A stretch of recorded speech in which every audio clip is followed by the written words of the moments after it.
नमस्कार, जय हिंद, वंदे मातरम। प्यारे बच्चों, यूपी जीके और कंप्यूटर की प्रैक्टिस में आपका स्वागत है। आपको लगातार हमारे वीडियो पसंद आ रहे हैं और निरंतर आप अच्छी तैयारी कर रहे हैं, अच्छे प्रश्नों का प्रैक्टिस कर रहे हैं। वीडियो को लाइक कर लीजिएगा, चैनल पर नए हैं चैनल को सब्सक्राइब कर लीजिएगा, क्योंकि प्रश्न यहीं से आएगा। आप पढ़ते रहेंगे आप मेरे साथ तो आपको यकीन आएगा। अगर आप यूपी ट्रिपल एससी की विभिन्न परीक्षाओं की तैयारी कर रहे हैं, यूपी जीके, यूपी कंप्यूटर या लेखपाल या फिर यूपी लोअर पीसीएस, तो इन सभी के नोट्स हमारे पास उपलब्ध हैं। स्क्रीन पर अभी आपको एक व्हाट्सएप नंबर दिख रहा होगा, वहां पर जाकर आप मैसेज कर सकते हैं और हमसे सभी नोट्स को प्राप्त कर सकते हैं। अच्छे से तैयारी करनी है, अच्छा कंटेंट चाहिए, तो जरूर जुड़िए हमारे साथ। आपको बहुत पसंद आएंगे हमारे नोट्स, ये मेरी गारंटी है। तो चलिए बिना वक्त गवाए शुरू करते हैं आज का ये बेहतरीन सेशन। तो कंप्यूटर की प्रैक्टिस में पहला प्रश्न है आपका कि स्वचालित डेटा कैप्चर तकनीकों के संदर्भ में निम्नलिखित कथनों कथनों पर विचार करें।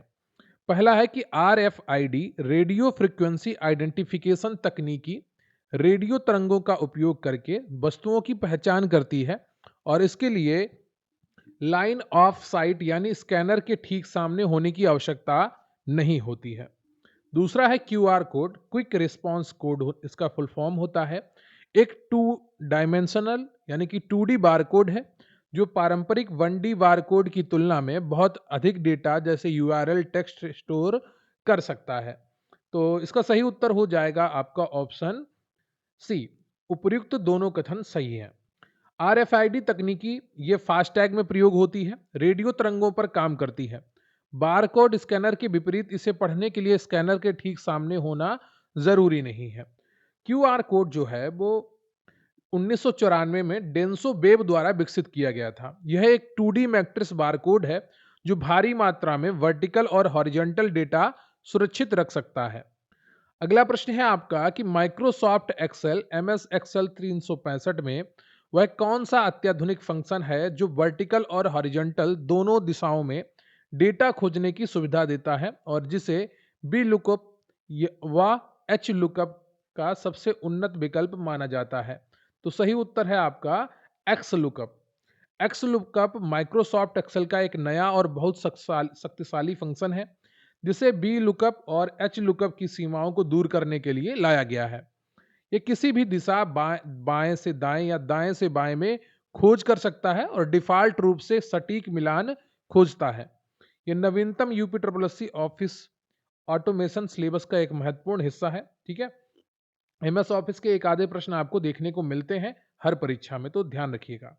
अगला प्रश्न है आपका कि ऑपरेटिंग सिस्टम की मुख्य कार्यप्रणाली के संदर्भ में निम्नलिखित कथनों पर परीक्षण करें।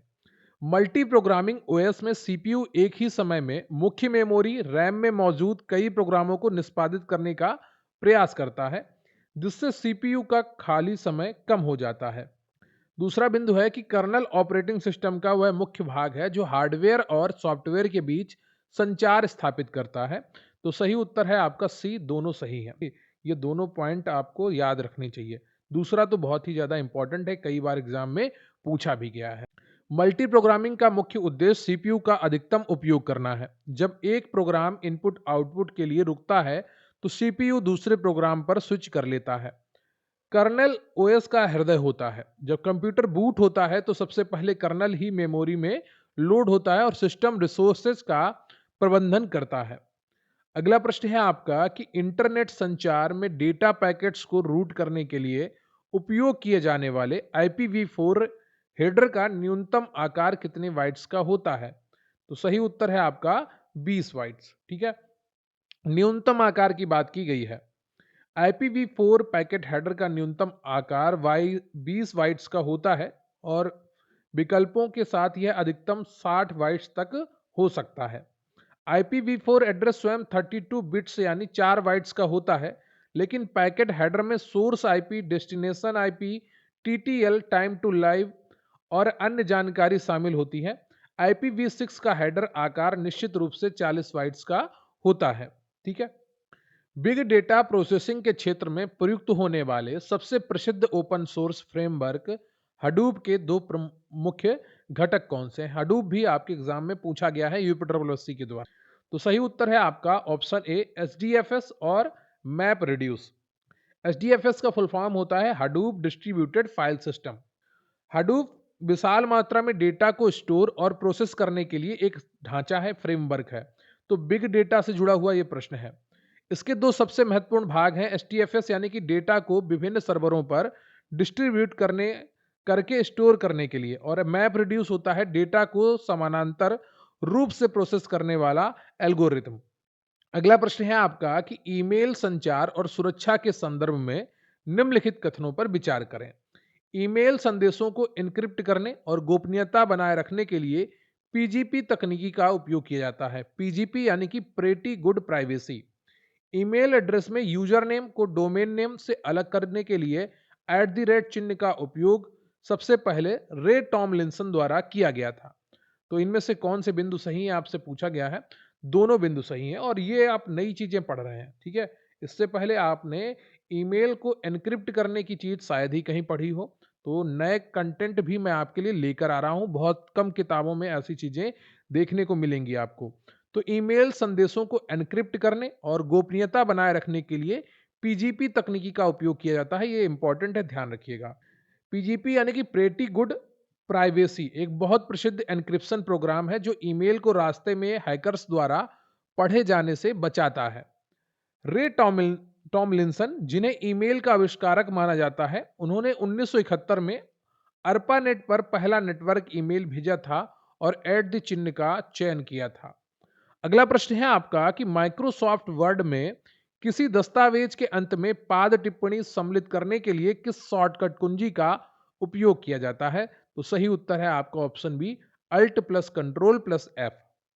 एमएस वर्ड में किसी भी शब्द के बारे में अतिरिक्त जानकारी या संदर्भ देने के लिए पृष्ठ के नीचे फुट नोट जोड़ा जाता है, जिसे पाद कुंजी, पाद टिप्पणी कहते हैं, ठीक है। लोअर में जो होता है आपके पेज के बॉटम में आप देखते हैं, जो मैंने नोट्स बनाए हैं उनमें कई में फुट नोट्स में क्विक फैक्ट्स जोड़े हैं, ठीक है। तो ऐसे ही फुट नोट होते हैं। इसकी डिफॉल्ट शॉर्टकट कुंजी Alt+Ctrl+F होती है। दस्तावेज के बिल्कुल अंत में जोड़े जाने वाले एंड नोट के लिए Alt+Ctrl+D का प्रयोग होता है, ठीक है। फुट नोट के लिए Alt+Ctrl+F और Alt+Ctrl+D का प्रयोग होता है एंड नोट के लिए। जो बुक के लास्ट में आप देखते हैं लेखक कुछ लिखता है, जो पब्लिशर होता है बुक का, वो कुछ नोट लिख देता है। ये सभी किताबें जितना भी कंटेंट है उसको सुचारू रूप से बनाने का पूरा प्रयास किया गया है, फिर भी कोई मानवीय भूल की वजह से त्रुटि हो सकती है, जिसके लिए हम क्षमा प्रार्थी हैं। अगर आप हमें इन्फॉर्म करेंगे तो हम उसको ठीक कर सकते हैं। तो इस प्रकार के एंड नोट आप बहुत सी किताबों में देखते होंगे। Ctrl+F का प्रयोग फाइंड शब्द खोजने के लिए किया जाता है। अगला प्रश्न है आपका कि साइबर सुरक्षा के संदर्भ में वह कौन सा स्पाईवेयर या दुर्भावनापूर्ण प्रोग्राम है जो उपयोगकर्ता द्वारा कीबोर्ड पर दबाए गए प्रत्येक बटन को गुप्त रूप से रिकॉर्ड करता है ताकि पासवर्ड और गोपनीयता जानकारी चुराई जा सके। तो उसको की लॉगर कहते हैं। क्या कहते हैं? की लॉगर कहते हैं। की लॉगर एक हार्डवेयर या सॉफ्टवेयर टूल है जो कीबोर्ड पर आपके द्वारा टाइप की गई हर चीज जैसे login ID, password, bank details, credit card details, debit card details को रिकॉर्ड करता है और हैकर को भेज देता है। एडवेयर आपके सिस्टम पर अवांछित विज्ञापन दिखाता है। लॉजिक बम एक कोड है जो किसी विशिष्ट शर्त या तारीख के आने पर सक्रिय होता है। अगला प्रश्न है आपका कि इंटरनेट और वर्ल्ड वाइड वेब के सुचारू संचालन के लिए वेब के विकास और अंतरराष्ट्रीय मानकों को निर्धारित करने वाली मुख्य संस्था W3C का पूर्ण रूप क्या है? तो सही उत्तर है आपका वर्ल्ड वाइड वेब कंसोर्टियम, ठीक है। वर्ल्ड वाइड वेब के लिए एक मुख्य अंतरराष्ट्रीय मानक संगठन है, क्या? W3C, world wide web consortium. इसकी स्थापना 1994 में वेब के आविष्कारक टिम वर्नर्स-ली द्वारा की गई थी। यह HTML, CSS और XML जैसे वेब मानकों के विकास के लिए जिम्मेदार है। अगला प्रश्न है आपका कि भारत सरकार द्वारा नागरिकों को एक ही मोबाइल प्लेटफॉर्म पर केंद्र और राज्य सरकार की विभिन्न सेवाएं जैसे EPF, पैन कार्ड, पासपोर्ट उपलब्ध कराने के लिए कौन सी ऐप लॉन्च की गई है, जिसका पूर्ण रूप unified mobile application for new age governance है। तो बहुत आसानी से आप इसका उत्तर कर पा रहे होंगे। कई बार प्रश्न बहुत आसान आते हैं, अगर आपको थोड़ा बहुत भी लॉजिक लगा लेते हैं तो परीक्षा में प्रश्न सही हो जाता है, और इसका ऑप्शन बी है, ठीक है। क्योंकि आपने देखा यहाँ पर जो फुल फॉर्म बताया है इन्होंने, वो उमंग से मैच होता है। उमंग ऐप को MEITY यानी कि इलेक्ट्रॉनिक्स और सूचना प्रौद्योगिकी मंत्रालय और NEGD द्वारा विकसित किया गया है। ये भारत में ई गवर्नेंस का एक मास्टर ऐप है जो पैन इंडिया ई गवर्नेंस सेवाओं को एक सिंगल इंटरफेस पर लाता है। डिजी लॉकर मुख्य रूप से प्रमाणित डिजिटल दस्तावेजों को स्टोर करने के लिए है। ठीक है। अगला प्रश्न है आपका कि आर्टिफिशियल इंटेलिजेंस एआई और मशीन लर्निंग की किस उपशाखा का मुख्य उद्देश्य कंप्यूटर को मानव भाषा, टेक्स्ट और वॉइस को समझने, व्याख्या करने और उसके अनुसार प्रतिक्रिया देने में सक्षम बनाना है। तो सही उत्तर है आपका option B, natural language processing यानी कि एनएलपी। एनएलपी क्या है? एआई की वह शाखा है जो मशीनों को इंसान की तरह भाषा जैसे हिंदी, अंग्रेजी पढ़ने, समझने और बोलने में मदद करती है। उदाहरण के लिए आपके पास Siri, Alexa, Google Gemini, translate, chat GPT बहुत सारे आ गए हैं। ठीक है। कंप्यूटर विजन मशीनों को देखने, इमेज और वीडियोस को समझने में मदद करता है, जैसे फेस रिकॉग्निशन। अगला प्रश्न है आपका कि 5G नेटवर्क तकनीकी फ्यूचर स्किल्स के संदर्भ में डेटा पैकेट को एक बिंदु सोर्स से दूसरे बिंदु डेस्टिनेशन तक जाने और वापस आने में लगने वाले समय को तकनीकी भाषा में क्या कहा जाता है? 5G में 1 मिलीसेकंड तक कम हो सकता है। सही उत्तर है आपका लेटेंसी कहते हैं। ठीक है। लेटेंसी क्या है? नेटवर्क पर किसी कमांड को भेजने और उसका रिस्पांस मिलने के बीच जो देरी या विलंब होता है उसे लेटेंसी कहते हैं। 5G की सबसे बड़ी खासियत उसकी अल्ट्रा लो लेटेंसी है। एक विशिष्ट समय में नेटवर्क के माध्यम से भेजे जा सकने वाले डेटा की अधिकतम मात्रा को बैंडविड्थ कहते हैं। ठीक है। अगला प्रश्न है आपका कि कंप्यूटर और मोबाइल उपकरणों में प्रयुक्त फ्लैश मेमोरी जैसे पेन ड्राइव या एसएसडी तकनीकी रूप से किस प्रकार की मेमोरी का ही एक उन्नत संस्करण है? तो सही उत्तर है आपका ईईपी रोम का। ठीक है। ईईपी रोम क्या होती है? Electrically erasable programmable read only memory. Flash memory एक नॉन वोलेटाइल स्थायी मेमोरी है जो पावर बंद होने पर भी डेटा सुरक्षित रखती है। यह तकनीकी रूप से ईईपी रोम का ही एक विशेष प्रकार है जिसे बाइट बाई बाइट की बजाय बड़े ब्लॉक में एक साथ इरेज और रीप्रोग्राम किया जा सकता है।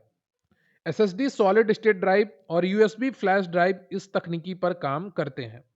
अगला प्रश्न है आपका कि सोशल नेटवर्किंग और माइक्रो ब्लॉगिंग प्लेटफॉर्म एक्स, जिसे पहले ट्विटर के नाम से जाना जाता था, पर सामान्य उपयोगकर्ताओं द्वारा पोस्ट किए जाने वाले संदेशों की वर्तमान अधिकतम कैरेक्टर सीमा क्या है? तो सही उत्तर है आपका, तो ऑप्शन बी सही है आपका, 280 कैरेक्टर्स।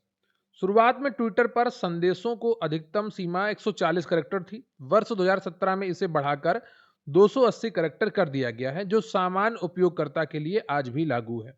हालांकि एक्स प्रीमियम ब्लू टिक वाले सब्सक्राइबर के लिए यह सीमा अब बहुत अधिक है, लगभग 25,000 कैरेक्टर बढ़ा दी गई है। अगला प्रश्न है आपका कि भारत सरकार द्वारा लॉन्च किए गए डिजिटल वित्तीय उपकरण ई रूपी के संबंध में निम्नलिखित में से कौन सा कथन असत्य है? तो सही उत्तर है आपका ऑप्शन सी, इसके उपयोग के लिए उपयोगकर्ता के पास इंटरनेट कनेक्शन, स्मार्टफोन और बैंक खाता होना अनिवार्य है। विकल्प सी असत्य है। ठीक है। क्यों असत्य है यह आपसे पूछा गया था। तो ई रूपी एक ई बाउचर है। इसकी सबसे बड़ी खासियत यह है कि इसे रिडीम यानी कि भुनाने के लिए लाभार्थी के पास बैंक खाता, इंटरनेट या स्मार्टफोन होना जरूरी नहीं है। यह साधारण कीपैड वाले फीचर फोन पर भी एसएमएस के जरिए प्राप्त किया जा सकता है और संबंधित सेवा जैसे अस्पताल या खाद की दुकान पर सीधे दिखाया जा सकता है। इसे एनपीसीआई ने वित्तीय सेवा विभाग और स्वास्थ्य मंत्रालय के साथ मिलकर विकसित किया है। अब हम बढ़ेंगे अपने नेक्स्ट सेक्शन की तरफ, जिसका नाम है उत्तर प्रदेश सामान्य ज्ञान यानी कि यूपीजी के। उम्मीद करता हूं आप वीडियो को लाइक कर चुके होंगे, चैनल पर नए हैं चैनल को सब्सक्राइब कर चुके होंगे। यूपीजीके का आपका प्रश्न है कि प्राचीन और पूर्व मध्यकालीन भारतीय इतिहास के संदर्भ में उत्तर प्रदेश के कन्नौज शहर से संबंधित निम्नलिखित कथनों पर विचार करें। प्राचीन काल में कन्नौज को कानिकुब्ज या महोदय नगर के नाम से जाना जाता था। 8वीं शताब्दी में कन्नौज पर आधिपत्य स्थापित करने के लिए गुर्जर, प्रतिहार, पाल और राष्ट्रकूट वंशों के बीच एक दीर्घकालिक त्रिपक्षीय संघर्ष हुआ था। तो इनमें से कौन सा ऑप्शन आपका सही है? तो सही उत्तर है आपका ऑप्शन सी, ये दोनों कथन सही है। कन्नौज जो वर्तमान में अपनी इत्र नगरी के लिए प्रसिद्ध है, हर्षवर्धन के काल में समृद्धि के चरम पर थी और इसे महोदय नगर या महोदय श्री भी कहा जाता था। हर्षवर्धन की मृत्यु के बाद उत्तर भारत की राजनीतिक शक्ति का केंद्र पाटलिपुत्र से हटकर कन्नौज बन गया और इस पर नियंत्रण करने के लिए तीन महाशक्तियां पाल, प्रतिहार और राष्ट्रकूट के बीच लगभग 200 वर्षों तक त्रिपक्षीय संघर्ष चला था।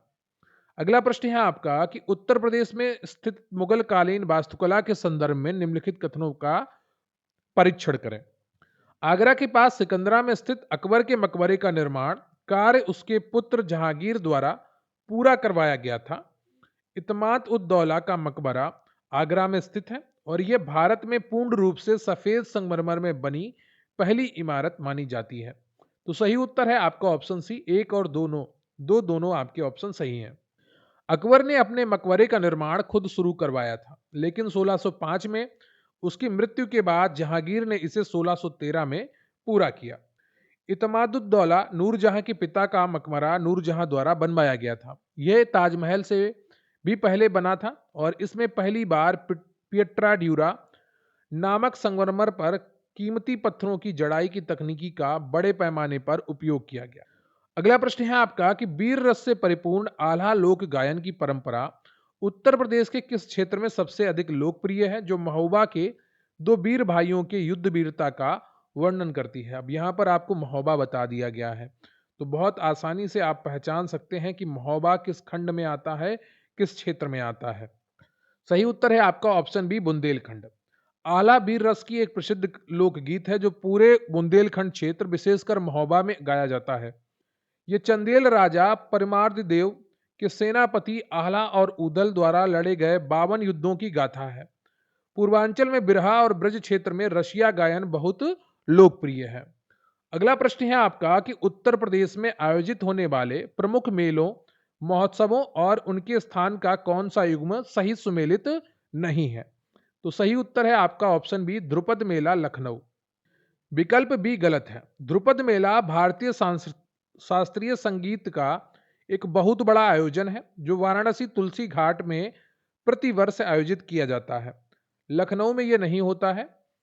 लट्ठमार होली बरसाना में, कालिंजर का ऐतिहासिक मेला बांदा में और संत कबीर के निर्माण स्थल मगहर में कबीर मेला आयोजित होता है।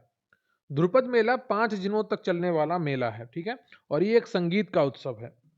अगला प्रश्न है आपका कि उत्तर प्रदेश के प्रसिद्ध सूफी संत, कवि और संगीतकार अमीर खुसरो, जिन्हें तूतीए हिंद कहा जाता है, का जन्म राज्य के किस वर्तमान जिले के पटियाली नामक स्थान पर हुआ था। तो सही उत्तर है आपका ऑप्शन बी, कासगंज।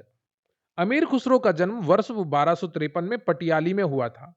ऐतिहासिक रूप में से पटियाली एटा जिले में आता था, लेकिन अब एक नवगठित कासगंज जिले का हिस्सा है। अमीर खुसरो को खड़ी बोली हिंदी का पहला कवि और सितार व तबला का आविष्कारक माना जाता है। अगला प्रश्न है आपका कि उत्तर प्रदेश के भूगोल और पर्यावरण के संदर्भ में निम्नलिखित कथनों पर विचार करें। 2 बिंदु दिए गए हैं कि शारदा नहर उत्तर प्रदेश की सबसे लंबी नहर प्रणाली है। दूसरा है कि राज्य में चंबल नदी के कारण अवनालिका अपरदन से सर्वाधिक प्रभावित जिला इटावा है। तो ये दोनों बिंदु सही है और दोनों बार बार परीक्षाओं में पूछे जाते हैं। सी ऑप्शन आपका सही हो जाएगा। शारदा नहर निर्माण इसका 1920 से 1928 के बीच में होता है। नेपाल सीमा के पास बनवासा से निकलती है और इसकी शाखाओं सहित कुल लंबाई इसकी 12,368 किलोमीटर है, जो यूपी में सर्वाधिक है। चंबल नदी के तेज बहाव में मिट्टी की गहराई तक काट दिया है, जिसे बीहड़ या अवनालिका अपर्दन कहते हैं। इससे सबसे ज्यादा इटावा और आगरा जिले प्रभावित हैं। अगला प्रश्न है आपका कि उत्तर प्रदेश का सबसे पुराना पक्षी अभ्यारण्य कौन सा है, जिसकी स्थापना 1984 में हुई थी। तो सही उत्तर है आपका ऑप्शन सी, नवाबगंज पक्षी अभ्यारण्य। उन्नाव जिले में स्थित नवाबगंज पक्षी अभ्यारण्य उत्तर प्रदेश का पहला सबसे पुराना पक्षी अभ्यारण्य है। इसकी स्थापना 1984 में हुई थी। वर्तमान में इसका नाम महान क्रांतिकारी शहीद चंद्रशेखर आजाद जी के नाम पर है। लाख बहोसी पक्षी विहार कन्नौज में राज्य का सबसे बड़ा पक्षी अभ्यारण्य है।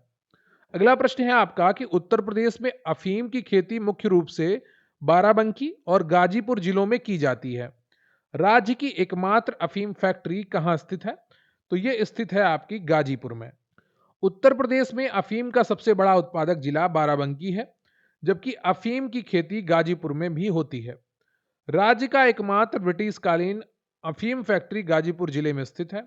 गाजीपुर को काशी की बहन भी कहा जाता है और यहाँ लॉर्ड कॉर्नवालिस का मकबरा स्थित।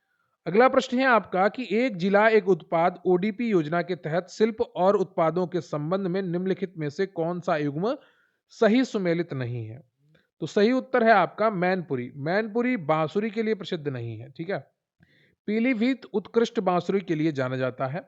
मैनपुरी अपनी ऐतिहासिक तारकशी कला, लकड़ी पर पीतल के तारों की जड़ाई के लिए ओडीओपी में शामिल है।